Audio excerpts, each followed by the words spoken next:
Friends, ಮಾಯಾ recipes Kannada YouTube ಚಾನಲ್ಗೆ ತಮ್ಮೆಲ್ಲರಿಗೂ ಮತ್ತೊಮ್ಮೆ ಸ್ವಾಗತ. ಚಿನಿಮಾಗೆ ಇವತ್ತು ಸ್ವೀಟ್ ಬೇಕಂತೆ. ಏನು ಸ್ವೀಟ್ ಬೇಕು ನಿಂಗೆ?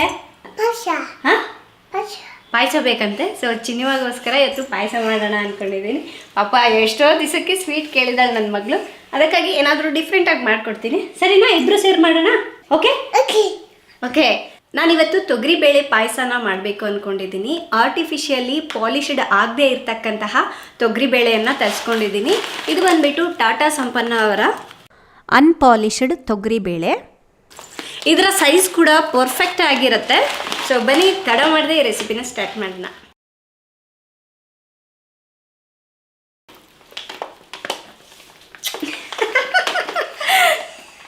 ಪಾಯಸ ಮಾಡ್ತಾ ಇರೋದಕ್ಕೆ ಮುತ್ತು ಕೊಡ್ತಾ ಇರೋದು ಅಲ್ಲ? ಪಾಯಸ ಬೇಕಾ?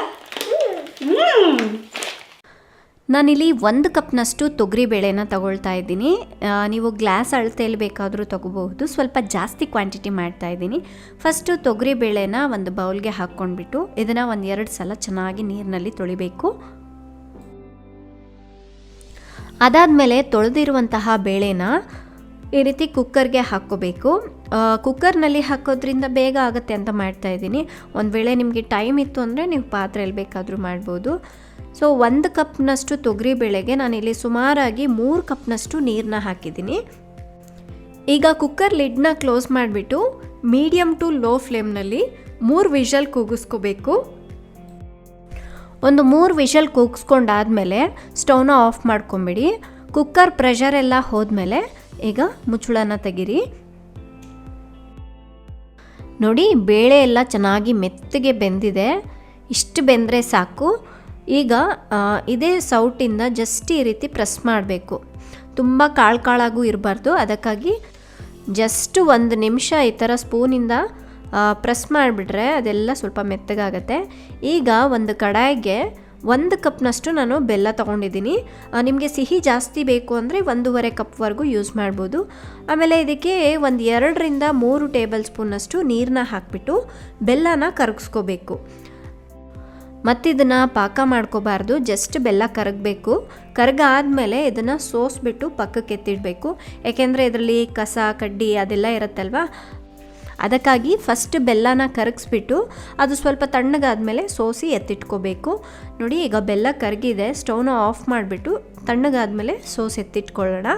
ಅಷ್ಟರಲ್ಲಿ ಇನ್ನೊಂದು ಕಡಾಯಿಗೆ 3 ಟೇಬಲ್ ಸ್ಪೂನಷ್ಟು ತುಪ್ಪನ ಹಾಕ್ಕೊಳ್ಳಿ. ಈ ಪಾಯಸಕ್ಕೆ ಸ್ವಲ್ಪ ತುಪ್ಪ ಜಾಸ್ತಿ ಹಾಕಿದ್ರೂ ಚೆನ್ನಾಗಿರುತ್ತೆ. ನಾನಿಲ್ಲಿ 3 ಟೇಬಲ್ ಸ್ಪೂನಷ್ಟು ಬೆಳೆಸಿದ್ದೀನಿ. ತುಪ್ಪ ಕಾದ್ಮೇಲೆ 1-2 ಟೇಬಲ್ ಸ್ಪೂನಷ್ಟು ಗೋಡಂಬಿ ಚೂರನ್ನ ಹಾಕಿ ಫಸ್ಟ್ ಲೈಟಾಗಿ ಹುರ್ಕೋಬೇಕು. ನೆಕ್ಸ್ಟ್ 1 ಟೇಬಲ್ ಸ್ಪೂನ್ನಷ್ಟು ಒಣ ದ್ರಾಕ್ಷಿಯನ್ನು ಕೂಡ ಹಾಕಿ ಇದು ಚೆನ್ನಾಗಿ ಡಬಲ್ ಸೈಜ್ ಆಗೋವರೆಗೂ ಲೋ ಫ್ಲೇಮ್ನಲ್ಲಿ ಹುರ್ಕೊಳ್ಳೋಣ. ನಾವು ಮೊದಲು ಬೇಳೆನ ಕುದಿಸ್ಬಿಟ್ಟು ಎತ್ತಿಟ್ಕೊಂಡಿದ್ವಲ್ವ, ಅದನ್ನು ಇದಕ್ಕೆ ಸೇರಿಸ್ಕೊಳ್ಳೋಣ.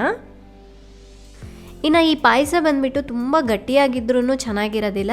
ಈ ರೀತಿ ಸ್ವಲ್ಪ ನೀರಾಗಿದ್ರೇ ಕುಡಿಲಿಕ್ಕೆ ತುಂಬ ಚೆನ್ನಾಗಿ ಅನಿಸುತ್ತೆ. ನಾನಿಲ್ಲಿ ಬೆಲ್ಲದ ನೀರು ಸೋಸಿ ಎತ್ತಿಟ್ಕೊಂಡಿದ್ನಲ್ವ, ಅದನ್ನು ಕೂಡ ಈಗ ಹಾಕ್ತಾಯಿದ್ದೀನಿ. ಬೆಲ್ಲ ಬದಲಾಗಿ ಸಕ್ಕರೆ ಕೂಡ ಬಳಸ್ಬೋದು. ಬಟ್ ಬೆಲ್ಲ ಬಳಸಿದ್ರೆ ಟೇಸ್ಟ್ ತುಂಬ ಡಿಫ್ರೆಂಟ್ ಆಗಿರುತ್ತೆ ಆ್ಯಂಡ್ ತುಂಬ ರುಚಿಯಾಗಿರುತ್ತೆ. ಅದಕ್ಕಾಗಿ ನಾನಿಲ್ಲಿ ಬೆಲ್ಲನ ಉಪಯೋಗಿಸಿದ್ದೀನಿ. ಈಗ ಬೆಲ್ಲದ ನೀರು ಹಾಕಾದ್ಮೇಲೆ ಒಂದು ಸಲ ಮಿಕ್ಸ್ ಮಾಡ್ಕೊಳ್ಳೋಣ. ಸ್ಟವ್ನ ಲೋ ಫ್ಲೇಮ್ನಲ್ಲಿ ಇಟ್ಕೊಂಡ್ಬಿಟ್ಟೆ ನೀವು ಇದೆಲ್ಲ ಇಂಗ್ರೀಡಿಯೆಂಟ್ಸ್ನ ಆ್ಯಡ್ ಮಾಡ್ಕೋಬೇಕು. ಹಾಗೆ 1/2 ಗ್ಲಾಸ್ನಷ್ಟು ಕಾಯಿಸಿರೋಂತಹ ಹಾಲನ್ನು ಹಾಕಿದ್ದೀನಿ. ಹಾಲು ಹಾಕಿದ ತಕ್ಷಣವೇ ಮಿಕ್ಸ್ ಮಾಡಿಬಿಡಬೇಕು, ಇಲ್ಲಾಂದರೆ ಕೆಲವೊಂದು ಸಲ ಹಾಲು ಹೊಡೆದೋಗ್ಬಿಡುತ್ತೆ. ನೋಡಿ, ಈ ಥರ ಎಲ್ಲವುದು ಹೊಂದ್ಕೊಳ್ಳೋ ರೀತಿಯಾಗಿ ಮಿಕ್ಸ್ ಮಾಡ್ಕೊಳ್ಳಿ. ಫ್ರೆಂಡ್ಸ್, ನೀವು ಒಂದು ಸಲ ಟ್ರೈ ಮಾಡಿ ನೋಡಿ, ಎಷ್ಟು ಈಸಿಯಾಗಿರುತ್ತೆ ಈ ರೆಸಿಪಿ ಆ್ಯಂಡ್ ಅಷ್ಟೇ ಟೇಸ್ಟಿಯಾಗಿರುತ್ತೆ. ನೋಡಿ, ಈಗ ನಾನಿಲ್ಲಿ 1-2 ಅಥವಾ 3 ಏಲಕ್ಕಿನ ಕುಟ್ಟಿ ಪುಡಿ ಮಾಡಿಕೊಂಡು ಹಾಕ್ತಾಯಿದ್ದೀನಿ. ಹಾಗೆ 1/4 ಕಪ್ನಷ್ಟು ಕಾಯಿ ತುರಿಯನ್ನು ಆ್ಯಡ್ ಮಾಡ್ತಾಯಿದ್ದೀನಿ.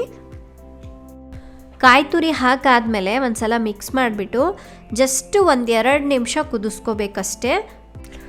ಪಾಯಸ ಮಾಡಿದ ತಕ್ಷಣ ತಿನ್ನೋದಕ್ಕಿಂತ 1/2 ಗಂಟೆ ಸೈಡಿಗೆ ಎತ್ತಿಟ್ಬಿಟ್ಟು ಅದಾದಮೇಲೆ ತಿನ್ನಿ, ತುಂಬಾ ರುಚಿಯಾಗಿರುತ್ತೆ. ಏನಿದು? ಪಾಯಸ.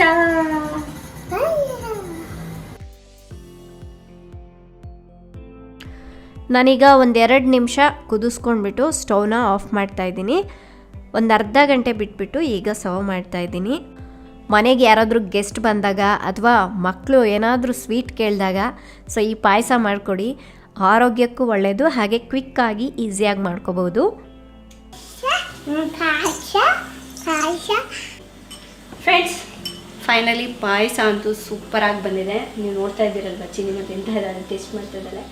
ಫ್ರೆಂಡ್ಸ್, ಈಗ ನಾನು ಕೂಡ ಟೇಸ್ಟ್ ಮಾಡ್ತಾ ಇದ್ದೀನಿ.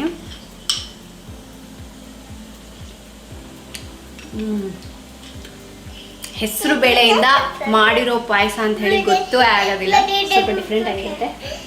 ಸೊ ಇವತ್ತಿನ ರೆಸಿಪಿ ಇಷ್ಟೇ ಫ್ರೆಂಡ್ಸ್. ಹೇಗಿತ್ತು ಈ ರೆಸಿಪಿ ಅನ್ನೋದನ್ನು ಕಾಮೆಂಟ್ ಮಾಡಿ ತಿಳಿಸಿ. ನಾಳೆ ಇನ್ನೊಂದು ಹೊಸ ರೆಸಿಪಿಯೊಂದಿಗೆ ಮತ್ತೆ ಸಿಗೋಣ. ಅಲ್ಲಿವರೆಗೂ ಟೇಕ್ ಕೇರ್, ಬಾಯ್.